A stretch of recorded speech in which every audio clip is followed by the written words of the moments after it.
கன்னிராசி அன்பர்களே, கன்னிராசி அன்பர்களுக்கு வரக்கூடிய காலங்கள் பொற்காலங்கள் அப்படின்னே சொல்லலாம். ஆனால் இன்னைக்கு காலகட்டத்தில் உங்களுக்கு கடன் பிரச்சனையினால் நீங்கள் தவிச்சிட்டு இருப்பீங்க.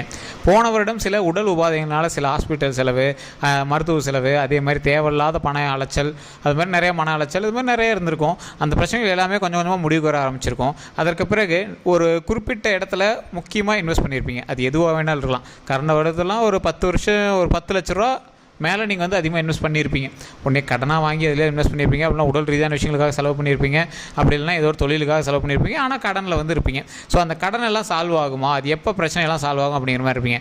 கடந்த வருடம் ஸ்டார்டிங்லாம் ஓரளவுக்கு குஷியாக இருந்த உங்களுக்கு உடல் உபாதைகளால் மனப்பிரச்சனைகள் இருந்தது மட்டும் இல்லாமல் பணத்தை எப்படிப்பா நம்ம சரி பண்ணுவோம் அப்படிங்கிற மாதிரி நிறைய ஒரு எப்படி சொல்கிறது, ஒரு மன அழுத்தத்தில் இருந்த உங்களுக்கு இனி வரக்கூடிய காலங்கள் பொற்காலங்களாக இருக்க போகுது. ஸோ இது வந்து பொதுப்படையான ஜாதகம் தான், பொதுப்படையான ஜோதிடம் தான். இப்போ நம்ம சொல்கிறோம் ராசி பலன் அப்படின்னு கூட நீங்கள் வச்சுக்கோங்க. இதை நீங்கள் நிறைய பேர் ஒரு கேள்வியாக கேட்டுருப்பீங்க. கீழே வந்து ஃபோன் நம்பர் கொடுத்துருக்கேன். நீங்கள் எந்த ஒரு சின்ன கேள்வியாக இருந்தாலும் சரி நீங்கள் வந்து ஃபோன் பண்ணி கேட்டுக்கலாம். அது மட்டும் கிடையாது, உங்களுக்கு எந்த மாதிரி ஆலோசனைகள் வேணும் அப்படின்னாலும் இந்த ஃபோன் மூலமாகவே நீங்கள் வந்து சால்வ் பண்ணிக்கலாம். உங்களுக்கு குடும்பத்தில் பிரச்சனையாக இருக்கா, இல்லை வேறு ஏதாவது இஷ்யூஸ் இருக்கா, இல்லை ஏதாவது மன தொந்தரவு, உடல் தொந்தரவுகள் இருந்தாலும் நீங்கள் உடனடியாக உங்கள் ஜோதிடத்தை ஆட்டோமேட்டிக்காக உங்களுடைய பிறந்த தேதி, பிறந்த நேரம், பிறந்த ஊர் இருந்தது அப்படின்னா போதும், நீங்கள் ஃபோன் மூலமாக ஆட்டோமேட்டிக்காக உங்களுக்கு எல்லா விஷயத்தையுமே வந்து சால்வ் பண்ணுற அளவுக்கு எல்லாமே சொல்லிடுவாங்க. ஸோ அது மட்டும் இல்லாமல் நிறைய பிரபல ஜோதிடர்களும் இவர்கிட்ட தான் ட்ரைனிங் எடுத்துகிட்டு இருக்காங்க. நிறைய அரசியல் பிரமுகர்களும் அது மட்டும் இல்லாமல் ஆக்டர்ஸும் இவங்ககிட்ட தான் வந்து ஜோதிடம் பார்த்துருக்காங்க. எல்லா விஷயமே வந்து சீக்கிரட்டாக மெயின்டைன் பண்ணியிருக்காங்க. உங்களுக்கு வேணும் அப்படின்னா ஜஸ்ட் நீங்கள் ஃபோன் மூலமாகவே இவரை வந்து கான்டாக்ட் பண்ணிக்கலாம். சரி சார், கன்னிராசியை பற்றி நம்ம இப்போ தெரிஞ்சுக்கலாம். கன்னிராசியோட பண்புணர்கள் அப்படின்னு பார்த்தாவே மற்றவர்களுக்கு உதவக்கூடிய குணம் கொண்டவர்கள், ஒரு குழந்தை மனப்பான்மை கொண்டவர்கள். அதனாலேயே இவங்க எப்படி சொல்லுவாங்க அப்படின்னா, ஒரு எதிர்பாலினத்தவருக்கு ரொம்ப பிடிக்க ஆரம்பிச்சிடும். கன்னிராசியில் இருக்கிறவங்கள பெண்களாக இருந்தால் ஆண்களுக்கு பிடிக்க ஆரம்பிக்கும், ஆண்களாக இருந்தால் பெண்களுக்கு பிடிக்க ஆரம்பிக்கும். அதனாலே கன்னிராசி அப்படின்னா ஒரு எப்படி சொல்கிறது, கன்னிராசினா ப்ளே பாய் அப்படிங்கிற மாதிரிலாம் சொல்ல ஆரம்பிப்பாங்க. ஒரு கன்னிராசியில் இருக்கிறவங்களா ஜாலியான பர்சன், எல்லாத்துக்கிட்டையும் அன்பாக பேசுவாங்க. இது ஒரு பக்கம் இருந்தாலும் ஆண்கள் பக்கம் பெண்கள் இருக்கும், பெண்கள் பக்கம் ஆண்கள் இருக்கும். இது வந்து ஒரு அடிப்படையான ஒரு இந்த கன்னிராசிக்கே உண்டான ஒரு குணாதிசய பலன் அப்படின்னு சொல்லலாம், ஒரு பண்பு நலன் அப்படின்னு சொல்லலாம். இந்த ராசியினரை பொறுத்த வரைக்கும் வாழ்நாளில் பல கஷ்டங்களை தாங்கிய ஒரு ராசி. இன்றைக்குமே பல கஷ்டங்களை தாங்கிட்டு லைட்டாக அப்படியே சிரிப்பாங்க. அந்த மாதிரிலாம் சிரிக்கிறது பெரிய விஷயம் சார். அவ்வளோ கஷ்டங்களை உள்ளே வச்சுட்டு சிரிக்கிறது பெரிய விஷயம். அது மட்டும் இல்லாமல் அவங்களோட லைஃபுக்காக, அவங்க பிடிச்சவங்களுக்காக நிறைய விஷயங்கள் செஞ்சுருப்பாங்க. அதுக்காக பின்னாடி நிறையாவும் யோசிச்சிருப்பாங்க, சார் இப்படி பண்ணிக்கலாம் அப்படி பண்ணிக்கலாம்னு யோசிப்பாங்க. ஆனால் இவங்களோட லைஃப் எப்பவுமே ஹாப்பியாக, வருங்காலங்களும் ஹாப்பியாகவே இருக்கக்கூடிய ஒரு முக்கியமான ஒரு நேரம் இப்பொழுது. மிக மகிழ்ச்சியாக வரக்கூடிய வாழ்க்கையை எப்படி தொடங்குவதற்கு அப்படின்னு நீங்கள் வந்து இப்போ இனிமேல் வாழ்க்கையில் சந்தோஷம் அப்படின்னு தெரிஞ்சிருச்சு. அது ஒரு தொடக்கம் ஒரு பதட்டத்தோடையும் பயத்தோடையும் ஆரம்பிக்க முடியல. ஸோ அந்த மாதிரி தான் நீங்கள் வந்து பயந்துட்டீங்க. அது ஒன்றும் ப்ராப்ளம்லாம் இனிமேல் சரியாக போயிடும். சில கடன் தொந்தரவுகள் தான் இப்போ உங்களுக்கு இருக்கும். மன ரீதியாகவும் உடல் ரீதியாகவும் பல கஷ்டங்களை அனுபவித்த உங்களுக்கு அந்த கஷ்டங்கள் எல்லாமே கொஞ்சம் கொஞ்சம் குறையிறது பார்த்துருப்பீங்க. இப்போ இந்த பணத்தை எப்படி சார் நம்ம கடனை கட்டுறது அப்படிங்கிற ஒரு கஷ்டத்திலே இருந்திருப்பீங்க. சார் இனி வரக்கூடிய காலங்களில் கொஞ்சம் கொஞ்சமாக ஒவ்வொரு விஷயங்களாக சரியாக போகுது. அதற்கு நீங்கள் வணங்க வேண்டிய தெய்வமும் இருக்குது, நீங்கள் செய்ய வேண்டிய பரிகாரமும் இருக்குது, அதற்கு முன்னாடி நீங்கள் செய்ய வேண்டிய ஒரு விஷயமும் இருக்குது. அதுதான் இந்த வீடியோ முழுசாக பார்க்க போகிறோம். ஸோ வீடியோவை ஸ்கிப் பண்ணாமல் பார்த்தீங்க அப்படின்னா உங்களுக்கு நிறைய விஷயங்கள் இலவச பரிகாரத்தோடு நான் சொல்கிறேன். நீங்கள் எங்கே போய் கேட்டிங்கனாலும் காசை வாங்கிட்டு சொல்லுவாங்க. இப்போ நான் இலவசமாகவே சொல்கிறேன். ஃபோன் நம்பரு கீழே கொடுத்துருக்கேன். உங்களுக்கு ஏதாவது சந்தேகங்கள் இருந்துச்சு அப்படின்னா ஃபோன் மூலமாக உங்களோட ஜாதகத்தை நீங்கள் வந்து சரி பண்ணி பார்த்துக்கலாம். அதே மாதிரி இந்த ராசினர் பொறுத்த வரைக்கும் இந்த சித்திரை மாதம் பிறந்ததுலேருந்து நீங்கள் ஃபஸ்ட்டு அன்லாக் பண்ண வேண்டிய ஒரே விஷயம், குலதெய்வ வழிபாடு போய் குலதெய்வத்திற்கு கேட்டு உங்களுக்கு கட்டு போட்டு இருந்த கட்டை எல்லாத்தையும் தூக்கி எறிஞ்சிட்டு இனி வாழ்க்கையில் வெற்றி பெறுவதற்கான முதல் படிக்கட்டை எடுத்து கால வைங்க. அதாவது இந்த வருடம் வசு வருடம். ஸோ ஒரு அருமையான வருடம். இந்த வருடத்தில் எல்லாத்துக்குமே நன்மை பிறக்கக்கூடிய ஒரு வருடமாக இருந்தாலும் இந்த கன்னிராசியை பொறுத்த வரைக்கும் ஒரு பதட்டத்தோடையும் பயத்தோடையும் கடனோடையும் உள்ளே போயிட்டுருக்கீங்க. இந்த பதட்டம், பயம், கடன் இது எல்லாமே சரியாயிட்டே வரும். குழந்தைகளுக்காக நீங்கள் செய்யக்கூடிய ஒவ்வொரு விஷயம் நன்மையாகவே முடியும்.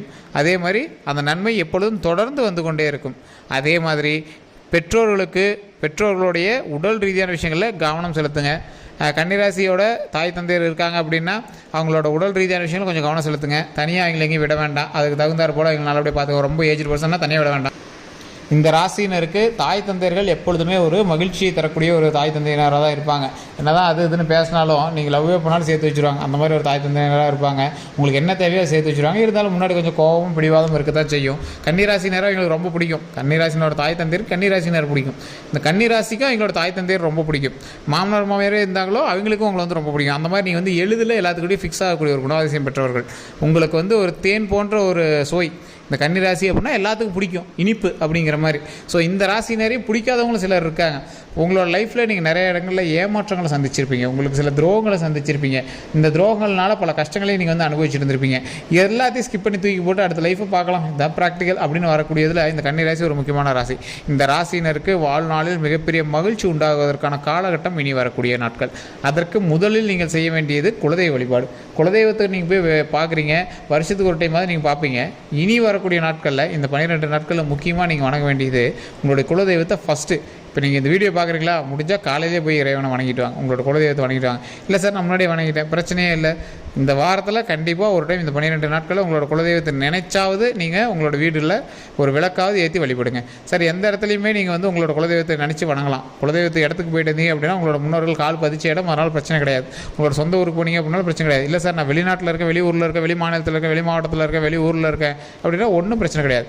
நீங்கள் உங்களோட இருக்கக்கூடிய இடத்துல ஒரே ஒரு விளக்கோ இல்லை ஏதோ ஒரு தீபமோ இல்லை ஒரு கற்பூரமோ நெருப்பு எரியணும். அந்த இடத்துல அந்த நெருப்பு தான் கடவுளாக இருப்பாங்க. அந்த கடவுள்கிட்ட நின்று உங்களுடைய மனசார உங்கள் அப்பா அம்மாட்ட என்னெல்லாம் நீங்கள் பேசணும்னு நினைக்கிறீங்களோ, உங்களோட தாய் தந்தைகிட்ட என்னெல்லாம் பேசணும்னு நினைக்கிறீங்களோ, என்ன வேணும்னு நினைக்கிறீங்களோ அது எல்லாமே வழங்க. ஒரு எக்ஸாம்பிளுக்கு இப்போ நீங்கள் உங்களோட குலதெய்வம் முருகர் அப்படின்னா ஓம் முருகரே போற்றி, ஓம் முருகரே போற்றி, ஓம் முருகரே போற்றி அப்படின்னு வணங்குங்க.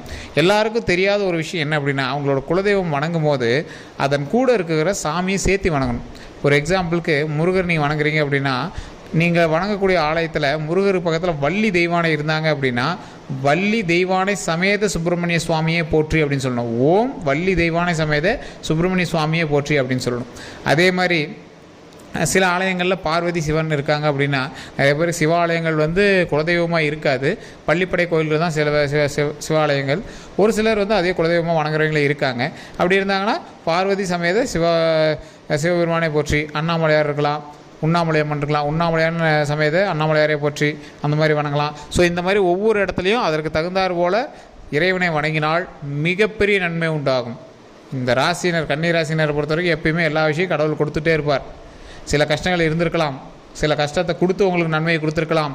இருந்தாலும் நன்மையை மட்டுமே கொடுப்பதில் இந்த ராசினரை மிஞ்ச முடியாது. அந்த அளவுக்கு இருக்கக்கூடிய இந்த ராசியை பொறுத்த வரைக்கும் வாழ்நாளில் பல கஷ்டங்களை சந்தித்த இந்த ராசிக்கு வரக்கூடிய காலங்கள் பொற்காலங்களாக அமைவதற்கு கடவுள் கொடுத்த ஒரு முக்கியமான வரம் இந்த விஷயம். ஸோ நீங்கள் இந்த விஷயத்தை ஸ்கிப் பண்ணவே பண்ணாதீங்க. வாழ்நாள் அவ்வளோ நன்மையை தரக்கூடிய ஒரு விஷயமாக இனி வரக்கூடிய காலங்கள் அமையப்போகுது. அதற்கு நீங்கள் முதலில் வணங்க வேண்டியது உங்களுடைய குலதெய்வம். குலதெய்வத்தை வணங்கிட்டு இனி நீங்கள் வணங்க வேண்டிய ஒரு முக்கியமான தெய்வமும் இருக்குது. கோவிலை சுற்றி வரும்போது எல்லாம் பார்த்துருப்பீங்க, தட்சிணாமூர்த்தியும் துர்க்கையம்மனையும் பார்த்துருப்பீங்க.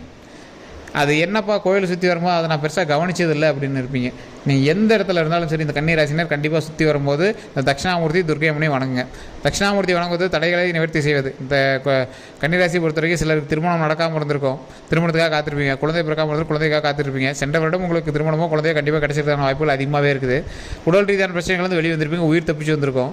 அந்த பிரச்சனைகள்லேருந்து சால்வ் ஆகி உடலை வந்து சரி பண்ணிவிட்டு உயிரை சரி பண்ணிக்கிட்டு எல்லாமே ஓரளவுக்கு ரெடி ஆகினதுக்கு பிறகு நீங்கள் பணப்பிரச்சனையிலேருந்து வெளிவரணும். ஸோ மனப்பிரச்சனையிலேருந்து வெளிவரணும். இதுக்கு நீங்கள் வழிபட வேண்டிய முக்கியமான கடவுள் தட்சிணாமூர்த்தி. ஓம் தட்சிணாமூர்த்தியை போற்றி, ஓம் தட்சிணாமூர்த்தியை போற்றி, ஓம் தட்சிணாமூர்த்தியை போற்றி 3 டைம் தட்சிணாமூர்த்தியை போய் நீங்கள் சொல்லிவிட்டு தினம் 3 டைம் சொல்லிகிட்டே இருங்க. அது அவ்வளோ நன்மையை கொடுக்கும். தட்சிணாமூர்த்தி 2 நெய் விளக்கு ஏற்றி வழிபட்டுட்டு அப்படியே சுற்றி வந்தீங்க அப்படின்னா துர்க்கையம்மன் இருப்பாங்க.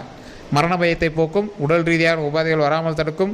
அதே மாதிரி உயிர் நீண்ட ஆயுளை கொடுத்து உயிரை வந்து காப்பாற்றி வச்சுருக்கும். ஸோ உயிரை வந்து காப்பாற்றி நம்மளோட உடம்புல எப்படி வச்சுருக்கும். ஸோ அதற்கு தகுந்தாற் போல் நம்மளுக்கு நீண்ட ஆயுளையும் அந்த கடவுள் கொடுக்கும். ஸோ அதற்காக தான் துர்க்கையம்மன் வழிபாடு. துர்க்கையம்மனை வழிபடும்போது ஓம் துர்க்கையம்மனை போற்றி, ஓம் துர்க்கையம்மனை போற்றி, ஓம் துர்க்கையம்மனை போற்றி அப்படின்னு 3 டைம் வணங்கிட்டு நெய் விளக்கேற்றி துர்க்கையம்மன்கிட்ட பணிஞ்சு வணங்கணும். தலையை அப்படியே கீழே குனிஞ்சு பணிஞ்சு வணங்கணும். ஸோ அந்த மாதிரி வணங்கினீங்க அப்படின்னா மிகப்பெரிய நன்மை உண்டாகும். துர்க்கையம்மன் மிகப்பெரிய ஒரு பவர் கொண்டவங்க. கோயிலை சுற்றி வரும்போது சின்னதாக வச்சுருக்காங்க அப்படின்னு தப்பாக கணக்கு போட்டுறாதீங்க. அரசர்கள் கோயிலை சுற்றி வரக்கூடிய இடங்களில் மட்டும்தான் ரகசியமாக இந்த மாதிரி சின்ன சின்ன சிலைகள் வச்சுருப்பாங்களாம்.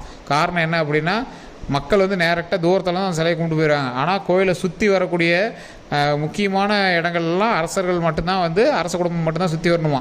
ஸோ அப்படி சுற்றி வரும்போது சாமி வந்து இவங்களுக்கு மட்டும் நன்மை செய்யணும் அப்படிங்கிறதுக்காக கோயிலை சுற்றி ஆகம விதிகளை படைச்சாங்களாம் அப்போவே.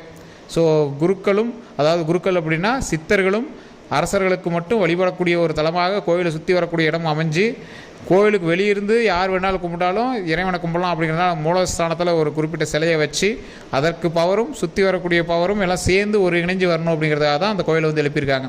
ஸோ எப்போவுமே கோயிலுக்கு போனீங்க அப்படின்னா கோயிலை சுற்றி வரணும். சுற்றி வரும்போது கோயிலில் இருக்கக்கூடிய பரிவார தெய்வங்கள் எல்லாத்தையும் வணங்கிட்டு வரணும். அந்த பரிவார தெய்வங்கள்கிட்ட தான் நமக்கு தேவையானது எல்லாமே வேண்டணும். வேண்டிட்டு உள்ளே இருக்கிற மூலவர்கிட்ட வேண்டும் போது எல்லா பலன்களும் 100% நமக்கு கிடைக்கும். நீண்ட ஆயுளும் உடல் ஆரோக்கியம் நல்லபடியாக கிடைக்கும். வம்சம் வளர்ந்து வரும். ஸோ இதுதான் நமக்கு முக்கியமாக நடக்கும். ஸோ இதை வந்து நல்லா தெரிஞ்சுக்கணும். இதை தெரிஞ்சு தான் வழிபடணும். கன்னிராசி நண்பர்கள் கண்டிப்பாக இதை செய்யுங்கள். மிகப்பெரிய நன்மை உண்டாகும். நான் சொன்ன எல்லா விஷயமே மிகப்பெரிய நன்மை உண்டாவதற்கு முக்கியமான காரணிகளாக வரக்கூடிய காலகட்டங்கள் அமையும். ஸோ கண்டிப்பாக இதை வந்து கமெண்ட் செக்ஷன்லையும் பதிவிடுங்க. உங்களுடைய பெயர், பிறந்த தேதி, பிறந்த நேரம் இதை கண்டிப்பாக கமெண்ட் செக்ஷனில் பதிவிடுங்க. நிறைய பேருக்கு ஜோதிட ரீதியான சில சந்தேகங்கள் இருக்கும். தனிப்படையான ஜோதிடம் பார்க்கணும் அப்படிங்கிற ஐடியாவும் இருக்கும். கீழே ஃபோன் நம்பர் கொடுத்துருக்கோம். 100% எல்லாமே தெளிவாக உங்களுக்கு தெரியும். இதுதான் சார் நடந்துச்சு, இதுதான் சார் நடக்க போகுது அப்படின்னு எல்லாமே சொல்லுவாங்க. உங்களுக்கு வேணும் அப்படின்னா ஜஸ்ட் கால் பண்ணி கேட்டு தெரிஞ்சுவாங்க. எல்லாருக்கும் நன்றி நண்பர்களே.